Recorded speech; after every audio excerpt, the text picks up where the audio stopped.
த 38வது எபிசோடில் பார்த்தீங்கன்னா ஒரு 6 பேர் டேஞ்சர் ஜோனில் போயிருந்தாங்க. இதில் அந்த 6 பேரில் ஒரு சில நபர்கள் வந்து பார்த்தீங்கன்னா கேமை விளையாடிட்டு டேஞ்சர் ஜோன் போயிருந்தா கூட ஒரு நியாயம் இருக்குது. ஏன்னா நான் சரியாக விளையாடல, ஒழுங்காக பண்ணல அப்படின்ற மாதிரி ஒரு நியாயம் இருக்குது. என் பேரை சொல்லி சப்போர்ட்டாக கூப்பிட்டு போகிறேன்னு என்னை ஆப் வச்சுட்டீங்களாடான்ற மாதிரி பல பேரோட மைண்ட் வாய்ஸ் அங்கே நம்மளால் கேட்க முடிஞ்சு. அந்த 6 பேரில் யார் எவிக்ட் ஆக போறான்னு நான் ரொம்ப ஆர்வமா பார்த்துட்டு இருந்தேன். ஏன்னா அந்த ஒரு நபர் எவிக்ட் ஆயிடணும் அப்படின்னு நான் நினைச்சிட்டு இருந்தேன். அதுக்கேற்ற மாதிரியே ஒரு விஷயம் நடந்துச்சு. அதை பத்தியும் நம்ம பார்க்க போறோம். அதை தாண்டி ஒரு டாஸ்க் வச்சிருந்தாங்க. ஒரு பயங்கரமான ஒரு டாஸ்க்கு. நல்லா இருந்துச்சு அந்த டாஸ்க்கு. ஏன்னா அது கடைசியில வந்து ஒரு சூப்பர் ஓவர் போன மேட்ச்ல எப்படி இருக்குமோ அந்த மாதிரி கடைசியில வந்து டை பிரேக்கர் போய் ஒரு கேமை விளையாடி ஒரு டீம் ஜெயிச்சிருக்குது. அதில் நிறைய ட்விஸ்ட் அண்ட் டர்ன்ஸு, ஏகப்பட்ட விவாதங்கள் இதெல்லாம் நடைபெற்றது. அது எல்லாத்தையும் கொஞ்சம் டீட்டெயிலாக பார்ப்போம். சேனலுக்கு புதுசாக இருந்தீங்கன்னா மறக்காமல் சப்ஸ்கிரைப், லைக்கு, ஐப்பு இது எல்லாத்தையும் மறக்காமல் பண்ணிடுங்க மக்களே. நான் எல்லா வீடியோவிலும் சொன்னாலும் இன்னும் பாதி பேர் சப்ஸ்கிரைபே பண்ணாமல் வீடியோவை பார்க்குறதையும் நம்மளால் பார்க்க முடியுது. நீங்கள் சப்ஸ்கிரைப் போட்டால் தாங்க அந்த 1 லட்சம் அப்படின்ற ஒரு இலக்கை நம்மளால் நெருங்க முடியும். அந்த இலக்குக்கு உங்களோட உதவியை கொடுத்துருங்க. இப்போ போகலாம் கண்டென்ட்டுக்குள்ளே. ஓகே, ஒரு பக்கம் ஓட்டிங் டிஸ்கஷன் நடக்குது. ஏன்னா அங்கே ஓட்டிங் போட போகிறாங்க. அப்போ வந்து சிவித் சொல்கிறாரு திவ்யா கிட்ட, நீ வந்து ரிதிக்கு ஓட்டை போடு, வேற யாருக்கும் போட்டுறாத அப்படின்ற மாதிரி சொல்றாங்க. ஆனா திவ்யா வந்து என்ன சொல்றாங்க, இல்ல நான் நிக்கிக்கு ஓட்டு போடலாம் இருக்கேன், நிக்கிக்கு இது பண்ண போறேன்ற மாதிரி திவ்யா அங்க சொல்லிட்டு இருக்காங்க. அங்க சிவித் அண்ட் திவ்யா டிஸ்கஷன் போய் ஒரு சொல்யூஷன் வந்திருக்கிறாங்க. பட் ஆனா திவ்யா யாருக்கு போட்டாங்கன்றது ஒரு கேள்விக்குறியா இருக்குது. ஆனா அங்க டிஸ்கஷன் போச்சு, என்ன ஆச்சுன்னு தெரியல. ஸோ அதுக்கப்புறம் ஓட்டிங் ரிசல்ட் வந்துருச்சு. வந்த உடனே யார் ஃபர்ஸ்ட் சேவ்டுன்னு பார்த்தீங்கன்னா ரஜத் ஃபர்ஸ்ட் சேவ்டு. ஏன்னா அவங்க டீம் லீடு இல்லை, கண்டிப்பாக ரஜத். 2வது விக்ராந்த். ஸோ அங்கே பக்கம் ரஜத்னா இந்த பக்கம் விக்ராந்த் ஒரு பயங்கரமான ஒரு கேரக்டர் தேவைப்படுது வெயிட்டா. 3வது லவ்கேஷ், 4வது யுவிகா. ஸோ 2 பேர் அந்த டீமு, 2 பேர் இந்த டீம். கடைசியில் நிக்கி அண்டு ரிதி 2 பேரும் நிற்க வச்சிட்டாங்க. ரிதியெலாம் எலிமினேட் ஆனால் நான்லாம் ஷாக் ஆயிருப்பேன். கடைசியில் என்ன பண்ணிட்டாங்க, ரிதியை சேவ் பண்ணி நிக்கியை எலிமினேட் பண்ணிட்டாங்க. நிக்கிக்கு ஆல்ரெடி ஒரு வாய்ப்பே கொஞ்சம் ஓவர் தான். 2வது வாய்ப்பு கொடுத்து இந்த மற்ற விஷயங்கள்லாம் பார்க்கறதுக்கு நாங்கள் விரும்பலை. அதனால் நிக்கியை எலிமினேட் பண்ணதில் நான் ரொம்ப சந்தோஷம். ஓகே, அப்புறம் என்ன பண்ணுறாங்க, அங்கே வெளியே வந்து அர்ச்சனாலாம் டிஸ்கஸ் பண்ணுறாங்க. அர்ச்சனா வந்து திவ்யா தான் ஓட்டை மாற்றி போட்டிருக்கா, திவ்யா தான் இந்த கேமை வேலை பார்த்துட்டா அப்படின்ற மாதிரி சொல்கிறாங்க. ஆனால் அங்கே அர்ச்சனாவை போய் கேட்டால், திவ்யாவை போய் கேட்டால் நான் வந்து லவ்கேஷுக்கு ஓட்டு போட்டேன்ற மாதிரி திவ்யா சொல்கிறாங்க. எப்படி லவ்கேஷுக்கு ஓட்டு போட்டேன்றாங்க. ஆனால் இந்த இடத்துல வந்து பார்த்தீங்கன்னா சிவித் வந்து என்ன சொல்கிறார் ரிதி கிட்ட, இல்லை உனக்கு ஓட்டு போட்டது வந்து ஷைனி, சிவித் அண்ட் திவ்யா 3 பேர் ஓட்டு போட்டு நாங்கள் உங்களை காப்பாற்றிருக்கோம் ரிதி அப்படின்ற மாதிரி சொல்கிறாரு. ஆனால் திவ்யா அங்கே வந்து லவ்கேஷுக்கு ஓட்டு போட்டுன்றாங்க. இந்த இடத்துல திவ்யா வந்து ரிதிக்கு போட்டேன்றாங்க. ஆனால் திவ்யாவுக்கு தான் உண்மை தெரியும் திவ்யா யாருக்கு ஓட்டு போட்டாங்கன்ட்டு. கடைசி வரையும் அவங்க யாருக்கு போட்டாங்கன்னே தெரியாத ஒரு மர்மமாக இருக்குது. இன்னொரு பக்கம் ரிதி அட்வைஸ் பண்ணுறாங்க சிவித், இது ஒரு மிஸ் அண்டர்ஸ்டாண்டிங் தான், பேசினா புரிஞ்சுக்கலாம், அது பிரின்ஸுக்கிட்டையும் இதுக்கிட்டையும், நீ ஏன் இப்பெல்லாம் பண்ணுறீங்கன்றாங்க. அவர் வந்து நான் தான் உன்னை போட்டு காப்பாற்றிருக்கேன்னு பார்த்துக்கோ அப்படின்ற மாதிரி நடக்குது. ஓகே, அடுத்து என்ன பண்ணுறாங்க, சிவித்தும் பிரின்ஸும் பாத்ரூமில் ஒரு 2 to 3 minutes கான்வர்சேஷன் நடந்திருக்கும். அதுக்கு நம்ம ஷோகேஸும் பண்ணல, சப்டைட்டில்ஸ் மட்டும்தான் போட்டாங்களா. அது இங்கிலீஷில் போட்டால் கூட நமக்கு புரியும். இங்கிலீஷ்லையும் போடாமல் ஹிந்தியில் போட்டதால அது கொஞ்சம் மேலங்கலை. பட் ரொம்ப நேரம் பாத்ரூமில் ஏதோ ஒரு விஷயம் பேசிகிட்டு இருந்தாங்க. ஓகே, அடுத்து அர்ச்சனா ஃபயஸ் அந்த ஒரு ரொமான்ஸ் சீன் ஒன்று பண்ணுவாங்கல்ல, அதில் என்ன பண்ணிட்டாங்க, ஃபயஸ் போட்டிருக்க ட்ரெஸ் கலர்லேயே அர்ச்சனா போட்டு அங்கே சில பல விஷயங்கள் நடந்துட்டு இருக்கு. இது முடிஞ்ச உடனே பார்த்தீங்கன்னா லைன் மாஸ்டர் வராரு. வந்தவொடனே ஒரு கேம் அனௌன்ஸ் பண்ணுறாரு. என்னன்னா பிரின்ஸ் ஒரு டீமோட கேப்டனாகவும் ரஜத் ஒரு டீமோட கேப்டனாகவும் இருப்பார் அப்படின்ற மாதிரி சொல்லிட்டார். எப்படி பிரின்ஸ் அண்ட் ரஜத் ஒரு டீமோட கேப்டனாக இருந்துகிட்டே இருப்பாங்கன்றத சொல்லிட்டாங்க. அப்போ என்ன பண்ணுறாங்க, கிருஷ்ணா நேராக போகிறாங்க. ஏன்னா கிருஷ்ணா வந்து பிரின்ஸ் டீம். கிருஷ்ணா போயிட்டு திவ்யா நீ என் டீமுக்கு வந்துரு, என் கூட சேர்ந்து விளையாடு, இதெல்லாம் பண்ணாத, நம்ம டீமுக்கு வந்து ஜாயின் பண்ணுறன்ற மாதிரி சொல்கிறாங்க. இல்லை நான்லாம் வந்து ஜாயின் பண்ண மாட்டேன், எனக்கு ரொம்ப அப்செட்டாக இருக்குது, எனக்கு வந்து என் கூட இருக்கிற பர்சன்ஸ் என் கூட பேச மாட்டாங்க, எனக்கு இந்த ஷோ விட்டு எப்போ வெளியே போகணும்னு நான் காத்துட்ருக்கேன், இதுக்கப்புறம் இந்த ஷோவில் இருந்து எனக்கு ஒரு பிரயோஜனமும் இல்லை, அது எனக்கு ரொம்ப வெறுப்பாக இருக்குது அப்படின்ற மாதிரி சொல்கிறாங்க. ஏன்னா பிரின்ஸு யுவிகாலாம் வெளியே இருந்தே ஃப்ரெண்ட்ஸ் போல திவ்யாவுக்கு, ஆனால் வீட்டுக்குள்ளே வந்து பேச மாட்டேங்கிறாங்கன்ற வருத்தம் எனக்கு ரொம்பவே இருக்குதுன்ற மாதிரி அவங்க ஃபீல் பண்ணுறாங்க. இதெல்லாம் நடக்கிறாங்க. கடைசியில் அவங்க வந்து கிருஷ்ணாவோட டீம்மே வரலை சொன்ன மாதிரி. அப்புறம் என்ன பண்ணுறாங்க, பிரின்ஸ் டீமா இது ரஜத் டீமா அப்படின்னும் போது அந்த டீமோட பிளேயர்ஸோட ஃபோட்டோவை எடுத்துகிட்டு போய் போர்டில் வைக்கணும். போர்டில் வச்சோடனே யுவிகாவை வந்து நான் போர்ட்லேருந்து ரிமூவ் பண்ணுறேன்ற மாதிரி பிரின்ஸ் ரிமூவ் பண்ணி அவுட் ஆஃப் த கேமில் யுவிகாவை உட்கார வச்சிட்டாங்க. ஓகே, டாஸ்க் என்ன அப்படின்றது பார்த்தீங்கன்னா மக்களே, ரெண்டு டீம் இருக்கா, ஒரு டீம்ல 2 பேர் வருவாங்க. 2 பேர் வந்து என்ன பண்ணுவாங்கன்னா 2 பேர் முதுகுல வந்து ஒரு கயிறு மாதிரி போட்டுட்டு கட்டிடுவாங்க. 2 பேர் முதுகுலையும். ஆப்போசிட் எண்ட்ல இருந்து இன்னொரு டீம்ல இருந்து 2 பேர் வருவாங்க.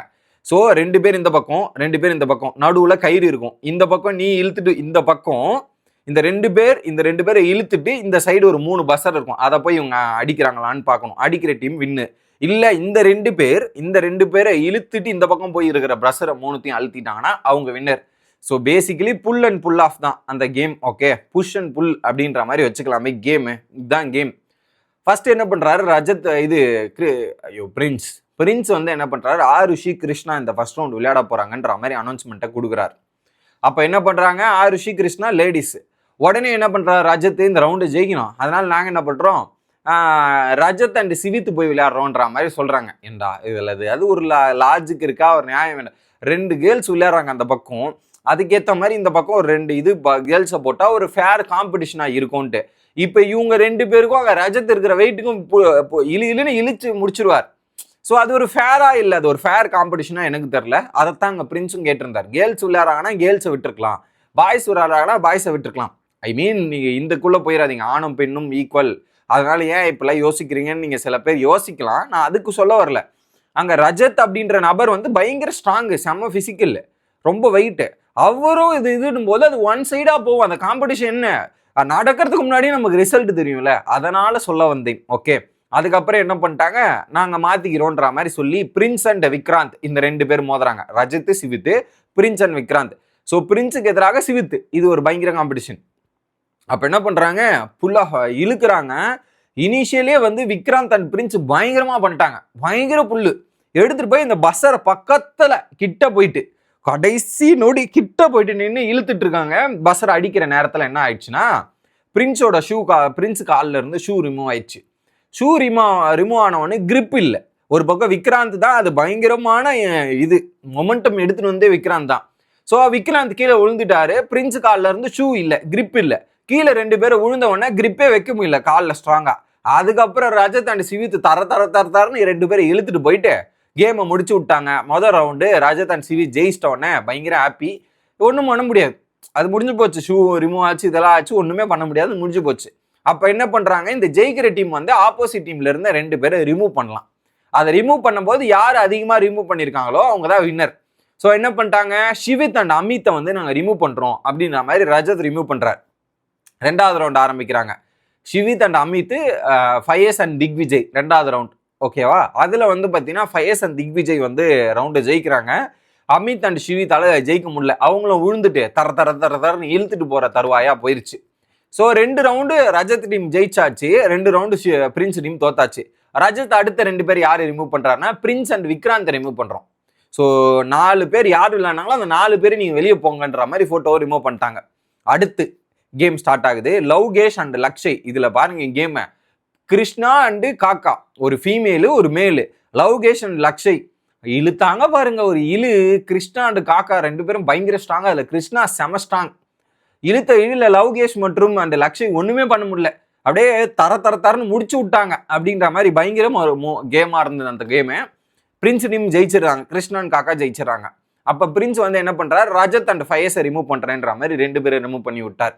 அடுத்த ரவுண்டு ஸோ நம்ம ஊரை சேர்ந்த ஸ்ருதிகா அண்ட் திவ்யா ஒரு டீமும் ஆருஷி அண்ட் நேகல் டீமும். நான் இந்த டீமை பார்த்தோன்னே சொல்லிட்டேன் ஸ்ருதிகா தோக்க போறாங்கன்ட்டு. ஏன்னா ஸ்ருதிகா அண்ட் திவ்யாவோட ஸ்ட்ரென்த்தும் அங்க ஆருஷி அண்ட் நேகலோட ஸ்ட்ரென்த்துமே பயங்கர ஸ்ட்ராங். ஏன்னா ஆருஷி அண்டு நேகல் வந்து பயங்கர பிசிக் இருக்குது, அவங்க நிறைய ஒர்க் அவுட் பண்றவங்க, ஸ்ட்ரென்த் அதிகம். அதை பார்த்தவொடனே ஒன் சைடு கேம்னு நான் நினைச்சேன். அப்பயே முடிச்சு விட்டாங்க அந்த இடத்துல. ஒண்ணுமே பண்ண முடியல ஸ்ருதிகால திவ்யாவாலையும். ஆருஷி அண்ட் நேகல் அப்படியே கம்ப்ளீட் டாமினேட் பண்ணி இந்த டாஸ்க்கை ஜெயிச்சு பிரின்ஸ் வந்து அடுத்து என்ன பண்றாரு, கட்டாரியா அண்ட் திக்விஜய் ரிமூவ் பண்றேன்ற மாதிரி ரிமூவ் பண்ணி விட்டா போல. அடுத்த round Ridhi and Vanshaj and Manisha and Sapna இந்த 2 பேரு.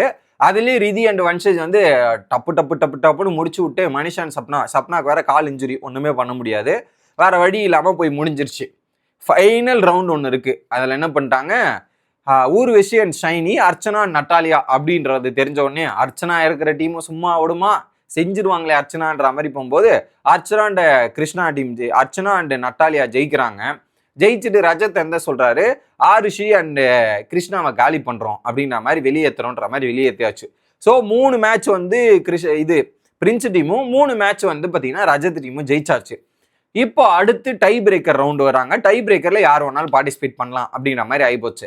அப்போ திரும்ப என்ன பண்ணுறாங்க, பிரின்ஸ் அண்ட் விக்ராந்த் வராங்க. நாங்கள் தோத்துட்டோம்ல, அது எங்கள் ஷூ மிஸ் ஆயிடுச்சு, இந்த வாட்டி விட மாட்டேன்ற மாதிரி பிரின்ஸ் விக்ராந்த் வராங்க. அந்த இடத்துல வந்து ரஜத் வந்து திக்விஜயும் சிவித்தை சொல்றாரு. ஸோ அதுவே ராங் மூவ்னு நினைச்சிட்டேன் நான். ஏன்னா ரஜத் அண்ட் சிவித்தே வந்து டேக்கிள் பண்ணிட்டாங்க உங்க 2 பேர். அப்போ நீங்கள் மேஜராக அந்த இடத்துல வேற யாருன்னா மூவ்மெண்ட் பண்ணியிருக்கணும். ரஜத் அண்ட் ஃபயர்ஸ் வந்திருக்கணும். லாஜிக்கலாக ரஜத் அண்ட் ஃபயர்ஸ் வந்துன்னா it will be more tough competition. அந்த இடத்துல வந்து பிரின்ஸ் அண்ட் விக்ராந்த் வந்த உடனே அண்ட் திக்விஜய் சிவித் வந்தவனே முடிச்சு விட்டாங்க. அப்படியே ஒன் சைடு கேமாக போயிடுச்சு. ரஜத் வந்து இது கொஞ்சம் ராங்காக போயிடுச்சு, இதெல்லாம் போய் அவர் எடுத்த மூவே ராங் டிசிஷன் தான், சிவித் ஒழுங்காக பண்ணலங்க இல்லைன்னு சொல்கிறாரு. சிவித்லாம் ஒழுங்காக பண்ணாரு, நீங்கள் டீம் செலக்ட் பண்ணி அந்த டை பிரேக்கர் செலக்ட் பண்ண ஆள் தான் சரியில்லை அப்படின்றதான் எஃபர்ட் பண்ணோம், நம்ம முயற்சி போயிடுச்சு அப்படின்ற மாதிரி சொல்லிட்டாங்க. அடுத்து பிரின்ஸ் என்ன பண்ணுறாரு, அர்ச்சனா அண்ட் மனிஷா ரிமூவ் பண்ணிட்டு அந்த டீமு 1,50,000 மணிப்பாட்டில் ஆட் பண்ணுறாங்க. எப்படி 1,50,000 மணிப்பாட்டில் ஆட் பண்ணி 28,69,000 மணிப்பாட்டில் ஆகுது. ஸோ இப்போ தோத்த டீம் என்ன பண்ணாங்கன்னா ஒரு பிளேயர் அன்சேவ் பண்ணோம். அது யாருன்னு பார்த்தீங்கன்னா சிவித். பிரின்ஸுக்கு எதிராக பிரின்ஸ் டீம்ல இருந்து வந்த சிவித்தை நாங்கள் டேஞ்சர் ஜோனில் போடுறோன்ற மாதிரி மொத்தமாக சிவித்தை முடிச்சு விட்டாங்க. ஒன்றும் சொல்றது இல்லை. சிவித் 4வது வாட்டி டேஞ்சர் ஜோன் வந்திருக்கிறாரு. திவ்யா வேற வந்து பிரின்ஸும் யுவிகா கூட பேச மாட்டாங்க. இதில் என்ன அப்படின்ற மாதிரி அவங்க ஃபீல் பண்ணுறாங்க. கிருஷ்ணா சொல்கிறாங்க, இந்த ஈகோலாம் இந்த ஃப்ரெண்ட்ஷிப்பில் இருக்கக்கூடாது, இதெல்லாம் இது பண்ணக்கூடாது, எனக்கு இது ஆகுது அப்படின்ற மாதிரி கிருஷ்ணா அட்வைஸ் பண்ணுறாங்க. இல்லை எனக்கு அந்த டீம்லையுமே உங்களை பற்றி நிறைய விஷயங்கள் பேசுகிறாங்க, அது கூட எனக்கு பிடிக்க மாட்டேங்குது, அங்கேயும் இல்லாமல் இங்கேயும் இல்லாமல் எனக்கு ஒரு மாதிரி இருக்குன்ற மாதிரி திவ்யா ஒரு பக்கம் பயங்கர அப்செட்டில் இருக்கிறத நம்மளால பார்க்க முடிஞ்சு. இன்னொரு பக்கம் ஃபாக்ஸ் வந்து என்ன பண்ணுறாங்க, ரஜத்தை கூப்பிட்டு போகிறாங்க மேலே. அங்கே ஒரு டாஸ்க், என்ன டாஸ்க்குன்னு பார்த்தீங்கன்னா ஒரு கிட்டத்தட்ட ஒரு தாலி வெரைட்டிஸ், ஐ மீன் இந்த நார்த் இந்தியன் தாலி அப்படின்ற மாதிரி சொல்லுவாங்க ஃபுட்டில்.